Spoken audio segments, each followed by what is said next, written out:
Yop la team et bienvenue sur la chaîne, je suis très heureux de vous retrouver pour une nouvelle critique cinéma. Aujourd'hui je vais vous parler du dernier film avec Liam Neeson qui s'intitule Sang-Froid et qui est sorti au cinéma le 27 février 2019. Si comme moi vous avez vu la bande-annonce et vous vous attendiez à aller voir un remake de Tekken, et ben surtout fuyez parce qu'on est très très loin d'un remake de Tekken, mais vraiment très très loin. J'ai pas passé un très bon moment et je vais essayer de vous en parler brièvement. Alors dans ce film, nous suivons les aventures d'un père de famille qui travaille dans une station de ski dans le Colorado. C'est un conducteur de chasse-neige. Il est marié, il a un fils, il a un enfant. Et ce fils va être pris dans une histoire de trafic de drogue. Et il va être tué par les trafiquants, par la mafia locale. Et donc le père, Liam Neeson, décide de partir venger son fils. Il décide de partir tuer les assassins de son fils. Donc déjà, c'est vrai que là-dessus, ça fait un petit peu penser à Tekken. Mais c'est juste le speech qui fait penser à Tekken. Parce que les acteurs, il n'y a pas un acteur qui joue correctement dans ce film.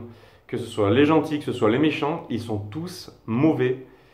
Par moments, vous allez voir, même dans le film, c'est même limite ridicule. Ils font très mal ressentir les sentiments. Ils y croient pas. C'est mal joué. Par moments, je me suis dit, mais qu'est-ce que Liam Neeson fait dans ce film? Et je vous dis pourquoi, parce que même si dès le départ, le film commençait bien avec un petit film d'action, enfin on se dit on va voir un film d'action, et le film prend cette tournure-là, et ben la deuxième partie du film, nous partons sur un mauvais film amateur comique. Je vous jure, ça surprend carrément. Le film prend un ton comique qui n'était pas du tout attendu. Et moi, je me suis dit, mais qu'est-ce qu'il fout là, Liam Neeson, quoi? Mais qu'est-ce qu'il est venu foutre dans ce film? J'étais même limite gêné pour lui, quoi. Euh, donc voilà, le film est mal interprété, mal retranscrit, les acteurs n'y croient pas. Vous allez voir dès le départ que Liam Neeson et puis sa femme, ils perdent leur fils et il y a très peu d'émotions qui en ressort. Les acteurs sont froids ou alors complètement rigolos alors qu'ils devraient être sérieux.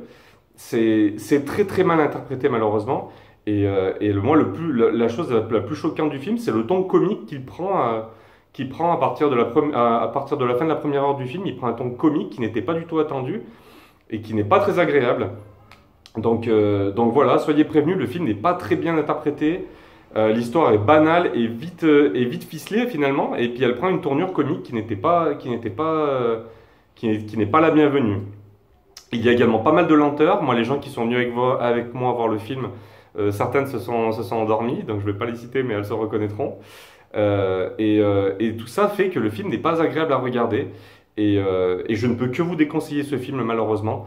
Pas la peine de faire une vidéo qui va durer un quart d'heure. Moi, je suis pas là pour ça. Je fais surtout des critiques flash. Donc moi, le film, je ne l'ai pas apprécié et je le déconseille vivement. Je lui mets la note de 4 sur 20, malheureusement. Mais putain, mais qu'est-ce qu'il est venu faire là-dedans, Liam Neeson, quoi? Voilà, n'allez pas voir ce film si vous pensez aller voir un remake de Tekken, je le répète. C'est vraiment un film à éviter. Il y a beaucoup mieux à voir cette semaine au cinéma.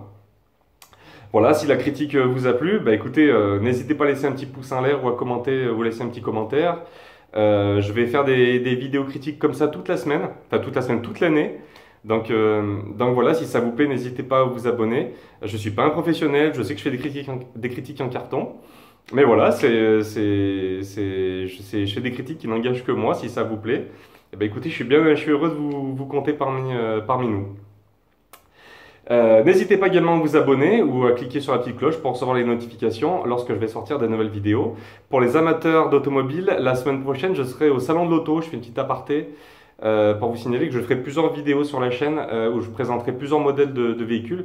Donc si vous voulez voir des véhicules particuliers au salon de Genève 2019 cette année, n'hésitez pas à me laisser un commentaire et je vous promets que je vous ferai une petite vidéo rien que pour vous. Voilà, à bientôt sur la chaîne. Salut tout le monde!